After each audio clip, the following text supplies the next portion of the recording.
যেন এক দরিদ্র অসহায় ফ্যামিলির কাহিনী। তারা কিভাবে বসবাস করতেছে চলুন শুনে আসি তাদের মুখ থেকে, এবং শেষ পর্যন্ত দেখতে থাকুন ভিডিওটি এবং তাদের মুখ থেকে আমরা পুরোপুরি কাহিনীটি শুনে আসি। চাচা, আপনার এই সমস্যাটা কতদিন থেকে হচ্ছে? 4-5 বছর হচ্ছে। 4-5 বছর? হ্যাঁ। কি হয়েছিল আপনার মূলত এই হাতে? হাত দুই ঝোল কাজে পাচ্ছিল টাকা না। আচ্ছা। ডাক দিলে আমি তাই গেছিলাম। যাওয়ার পর ওই টাকা নিবি এলে দিবে লাই 40,000 দিছে আর 10,000 দিবি এলে 2 দিন পরে। আচ্ছা। ওই কয়ে 90,000 টাকা 2 দিন পরে নেবো, না হলে আজ 50,000 দেওয়া নিবি। আচ্ছা।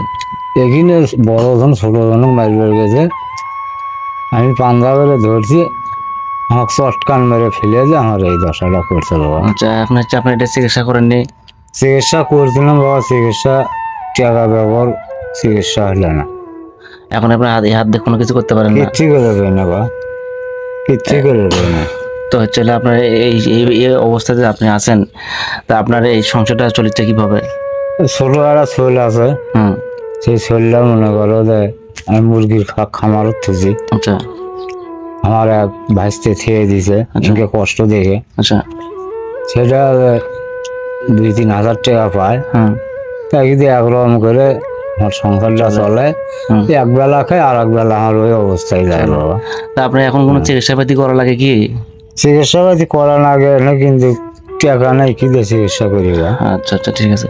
আপনার তো এই হাতের কন্ডিশন অনেক খারাপ, মানে আপনার এই হাত তো মনে হয়, আর এই হাত তো মনে হয় আপনার মনে করেন যার ঠিক হবে না মনে হয়। না, আর ঠিক হবে না, সম্ভাবনা নেই না? না, ঠিক। ডাক্তারে বলছে যখন অপারেশন করে তখন বললো যে তুমি হলে চিরুনি দিয়ে মাথাটা আছিরবার বাবা, আর 4টা ভাত তুলে খাবার।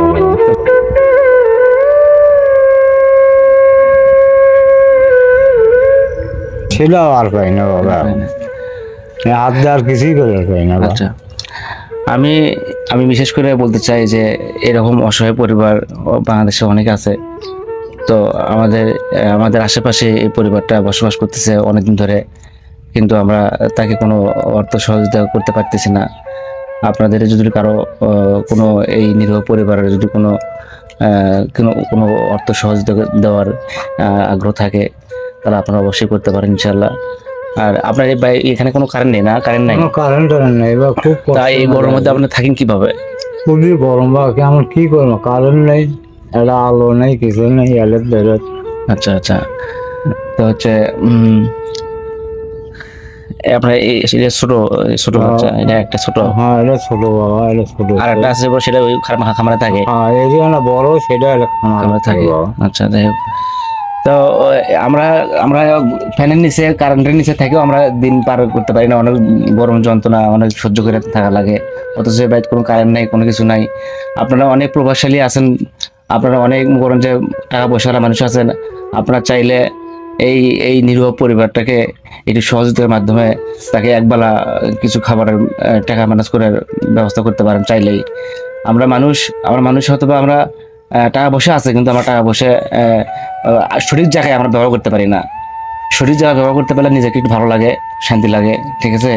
আর যাদের টাকা নাই তারা হয়তো বা এইরকম মানুষকে এরকম হেল্প করতে পারে না, কোনো কিছু করতে পারে না, হয়তো মনটা চায়। কিন্তু আপনাদের অনেক টাকা পয়সা আছে, অনেক মানুষের আছে। আপনারা চাইলে এই নিরীহ পরিবারটাকে একটু সহযোগিতা করতে পারেন, আর সেটা আমাদেরকে অবশ্যই জানাবেন ইনশাল্লাহ। আপনাদের মাধ্যমে এই পরিবারের যদি একটা উপকার হয়, এর থেকে আর কোনো বড় কিছু হয় না। চাচা, বাবা আপনি কি চান? দর্শকদের মধ্যে কি চান আপনি? বাবা আমি এক বেলা খাই আর এক বেলা হয় না বাবা, শরীর করলে আমি খুব অসহায়ের মধ্যে আছি। তো দর্শকে যদি আমার একটা ব্যবস্থা করে দিলে না বাবা, খুব ভালো হলো না মাইনা। আচ্ছা, ঠিক আছে, সমস্যা নেই। দর্শক, আপনারা দেখতে পাচ্ছেন যে এই অসহায় পরিবারের আত্মনাটটা কি। আপনারা চাইলে ওনাকে একটু অর্থ সহযোগিতা করতে পারেন। আমি আপনাদের কাছে করজোড়ে অনুরোধ জানাই যে এই পরিবারের উপরে একটু নজর দেওয়ার জন্য করে। আপনাদের সাথে আবার দেখা হবে ইনশাআল্লাহ পরবর্তী ভিডিও ইনশাআল্লাহ। সে পর্যন্ত আপনারা ভালো থাকবেন ইনশাআল্লাহ। আসসালামু আলাইকুম।